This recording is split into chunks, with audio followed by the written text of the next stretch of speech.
Bien le bonjour, YouTube! Avant de commencer cet épisode, nous allons devoir mettre 2-3 trucs au clair. Cet épisode est dans le thème de ma chaîne, c'est-à-dire qu'il se centre sur les langues et sur la linguistique. Alors certes, on va parler de langue juive, mais lorsque l'on parle de langue juive, on fait référence à plusieurs langues qui sont associées aux juifs pour des raisons diverses. Parmi ces raisons, il y a tout d'abord des raisons religieuses, on a également des raisons politiques, puisque nous allons parler d'histoire, de sionisme et de politique linguistique, et finalement on a également des raisons sociales. Bah oui, cet épisode est dans la continuité du précédent, on parlait de sociolinguistique. Car il se trouve que les juifs ont formé plusieurs groupes sociaux bien identifiables dans lesquels il y a eu des évolutions linguistiques intéressantes. Mais je tiens dès maintenant à préciser qu'il n'y a pas de langue qui soit associée par essence à une religion plus qu'à une autre. Comme je disais dans l'épisode précédent, une langue associée à une ethnie ou à un peuple est avant tout une langue associée à un groupe social. Et une langue, ça n'appartient à personne, les langues desquelles nous allons parler ne sont donc pas réservées aux juifs. L'hébreu, qui est la langue à laquelle on pense en premier lieu lorsque l'on parle de langue juive, est langue officielle d'Israël et est parlée par près de 8 millions d'Israéliens, dont beaucoup ne sont pas juifs. Certains sont musulmans, certains sont chrétiens, certains sont athées, enfin je vais pas vous faire toutes les confessions non plus, hein, vous avez compris. De même, la langue la plus parlée par les juifs dans le monde est l'anglais. Oui,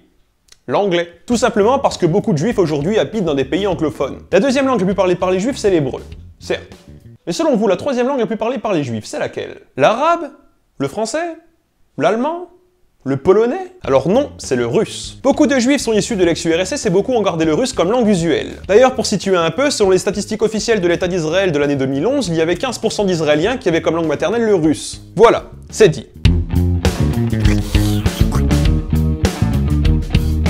Après cette longue introduction, recentrons-nous sur le sujet principal et parlons de l'histoire linguistique des Juifs. Comme il faut bien choisir un point de départ et que ça n'aurait absolument aucun sens de remonter jusqu'à l'Homo sapiens, nous allons situer le point de début de notre histoire à la fondation du royaume d'Israël et du royaume de Juda, ce qui nous permettra de rester dans le thème. Et comme la date du début de la fondation du royaume d'Israël n'est pas du tout la même selon si on prend l'archéologie ou la Bible comme source, je n'essaierai pas d'en donner une. Surtout que les spécialistes eux-mêmes se crêpent le chignon là-dessus. Mais en gros, c'est situé entre le 10e et le 8e siècle avant notre ère. Les Juifs forment alors, à l'origine, un peuple sémite du Proche-Orient. Ils parlent donc naturellement, du moins à l'origine, une langue qui fait partie de la sous-famille des langues sémitiques. C'est une sous-famille de langues relativement importante qui comporte de très nombreuses langues parlées en Afrique et en Asie. On va pas tout détailler, parce qu'on y passerait la nuit, hein, mais en gros, on les divise comme suit. On a tout d'abord le sémitique oriental, dans lequel on trouve l'akkadien, une langue très importante parlée en Mésopotamie entre le 3e et le 1er millénaire avant notre ère, laquelle a donné l'assyrien, parlé jusqu'au 6e siècle avant notre ère en Assyrie, et le babylonien, parlé jusqu'au 5e siècle avant notre ère dans le sud de la Mésopotamie. Le babylonien était la langue la plus utilisée au Moyen-Orient entre le 2e et le 1er millénaire avant notre ère. De l'autre côté, on trouve le sémitique occidental qui contient 4 branches. La branche nord-ouest, où on trouve l'ougarique, une langue qui était parlée en Syrie mais qui est déjà morte au début du royaume d'Israël. La branche centre, qui contient entre autres le canéen, lequel a lui-même donné le phénicien, parlé originellement sur la côte libanaise actuelle et dans les colonies phéniciennes, comme à Carthage, en Sicile, à Chypre, ou encore l'hébreu. La langue des Juifs. Du calme. Et pas fini. On a encore la branche nord-est, qui contient l'araméen, parlé au Proche et au Moyen-Orient, et finalement la branche sud, qui a donné l'arabe d'une part et l'éthiopique d'autre part, ce dernier ayant donné le guèze, langue sacrée des chrétiens orthodoxes éthiopiens, et l'amharique, qui est aujourd'hui une des langues officielles d'Éthiopie et aussi accessoirement la deuxième langue sémitique la plus parlée au monde après l'arabe, si on considère bien sûr que l'arabe ne forme qu'une seule et même langue. Voilà en gros, hein, parce que bon, comme je l'ai dit avant, j'ai simplifié. Donc, si je vous demande, selon vous, quelle était la langue des Juifs à l'origine, vous me répondez l'hébreu. Oui, et non. Parce qu'en fait, à cette époque, au Proche-Orient, au niveau des langues, c'était un beau bordel. Par exemple, le phénicien était aussi parlé au royaume d'Israël, même s'il est vrai que la plupart des Juifs parlaient hébreu. Bon.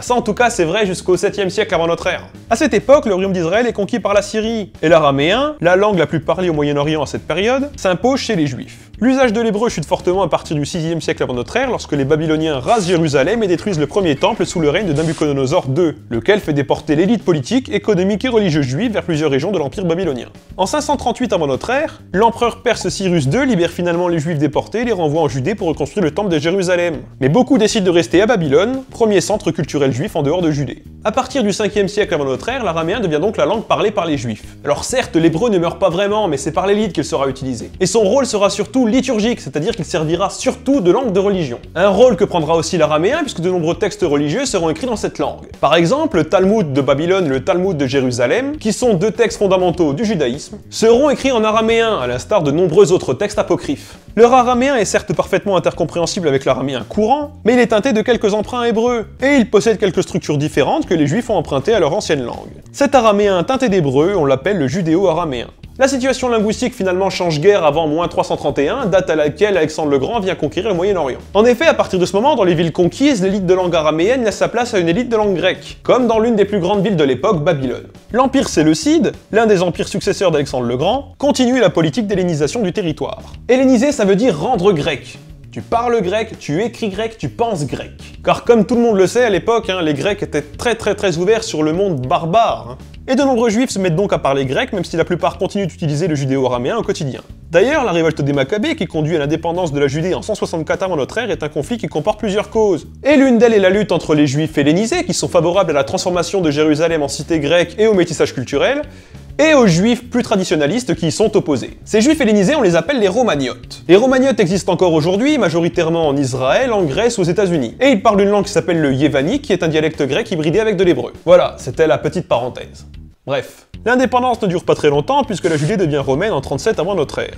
Linguistiquement, peu de choses changent sous l'Empire romain. L'araméen reste la langue la plus parlée, l'hébreu est réservé aux processions religieuses et le grec est la langue parlée par l'élite et les lettrés. Et d'ailleurs, c'est peut-être anecdotique, mais Jésus-Christ, qui naît entre l'an 5 et 7 avant Jésus-Christ, t'es sûr pour la date là ou parlait et prêchait manifestement en araméen, tout comme ses apôtres d'ailleurs, tandis que les écrits du Nouveau Testament seront rédigés en grec ancien. Et au final, c'est assez révélateur de la situation linguistique de l'époque. L'araméen est la langue populaire, la langue qui est parlée dans la rue, et le grec est la langue de l'élite, la langue qui s'écrit. Ça me fait penser à l'épisode précédent, ça, avec la norme et l'usage, l'opposition entre l'oral et l'écrit, comme quoi on y revient toujours, hein. Bref, continuons. Entre 66 et 73 après notre ère, des tensions entre les Grecs et les Juifs apparaissent et un conflit finit par éclater. Encore? C'est ce qu'on appelle la Grande Révolte. Titus, empereur romain, qui en a un peu marre, débarque en Judée avec ses légions pour pacifier la zone. En 70, il fait raser Jérusalem et le temple, et comme c'était la coutume chez les Romains, on prend la population, on l'expulse, on la vend comme esclave. Et finalement, beaucoup de Juifs émigrent. Sauf les Samaritains. Eux, ils sont à part, ils sont plus ou moins épargnés par le conflit. Les Juifs immigrés s'installent pour beaucoup sur le bassin méditerranéen romain. Ensuite, certains remontent les grands fleuves européens et migrent vers le nord, beaucoup s'installant en Lorraine, en Flandre et en Rhénanie. Ce sont les Ashkénazes. On les oppose souvent aux Juifs qui ont plutôt décidé de migrer vers la péninsule ibérique. Ceux-là, ce sont les séfarades. Et là, linguistiquement, ça devient très intéressant. Vous vous souvenez dans la dernière vidéo, lorsque l'on parlait de sociolectes, de langues différentes en fonction des groupes sociaux? Toute cette histoire comme quoi vous partagez des codes linguistiques avec votre groupe social? Eh bien, imaginez une seconde que vous n'avez que votre groupe social et que vous n'avez pas ou peu d'interaction avec les autres groupes sociaux. Eh bien, les particularités de votre groupe social ne vont pas se diffuser dans la communauté linguistique et les particularités de votre groupe linguistique ne vont pas se diffuser dans votre cercle social. Avec le temps, votre sociolecte va dériver et va finir par former une langue à part. Une langue qui sera toujours intercompréhensible avec la langue de vos voisins, certes, mais une langue qui sera quand même bien à part. Que ce soit les séfarades ou les ashkénazes, chacun va se mettre à parler la langue parlée sur place. Cependant, leurs échanges linguistiques seront surtout faits au sein de leurs groupes sociaux, majoritairement si ce n'est exclusivement composés de juifs. À l'époque, les communautés juives étaient relativement indépendantes puisqu'elles étaient à part. Dans les royaumes espagnols, par exemple, les juifs vivaient séparés des chrétiens et des musulmans et avaient leur propre système judiciaire et social. Ainsi, avec le temps, leur langue évolue indépendamment de celle parlée par les autres. Et c'est ainsi que naît le judaïsme en Andalousie, entre le XIIe et le XIVe siècle, dérivé du vieux castillan, et le yiddish dans le Saint-Empire romain germanique vers le XIIe ou XIIIe siècle, dérivé du vieil allemand. Entre-temps, les juifs restés en Judée abandonnent l'usage de l'araméen et se mettent à parler arabe. Un arabe qui, comme pour les séfarades et les ashkénazes, évoluera peu à peu pour donner le judéo-arabe, un arabe un peu différent parlé par les communautés juives de l'Empire arabo-musulman. Durant le Moyen-Âge, on assiste donc à deux événements linguistiques majeurs. Tout d'abord, on a la disparition d'une langue importante. Une langue qui était la langue la plus parlée pendant une bonne partie de l'Antiquité au Moyen-Orient et qui était devenue de facto la langue des juifs. Bah oui, parce que c'était la langue dans laquelle conversaient les juifs depuis la chute du royaume d'Israël et du royaume de Juda, et dans laquelle beaucoup de textes religieux ont été écrits. Et cette langue, vous l'avez compris, c'est l'araméen, ou plutôt le judéo-araméen. Mais on assiste également peu après à notre deuxième événement linguistique majeur. Et cet événement, c'est la naissance de deux langues juives indo-européennes très importantes. L'une est germanique, le yiddish, et la seconde est romane, le judaïsme. Mais ça, on en parlera dans la deuxième partie de l'épisode. Voilà, cet épisode est terminé, je vous laisse 15 secondes pour cliquer sur tous les liens qui s'affichent. J'ai pas de montre, donc je vais faire semblant d'en regarder une. Attends, peut-être, vous pouvez même voir mon script. Et voilà, je sais pas quand est-ce que je vais couper, je vais attendre un petit peu encore, voilà. Donc réseaux sociaux, tout ça, le site, le machin, la deuxième partie de l'épisode la semaine prochaine ou la semaine d'après, je sais pas trop. Dites-moi si ça vous a plu, tout ça, je pense qu'on a dépassé les 15 secondes. Et moi je vous dis, au revoir!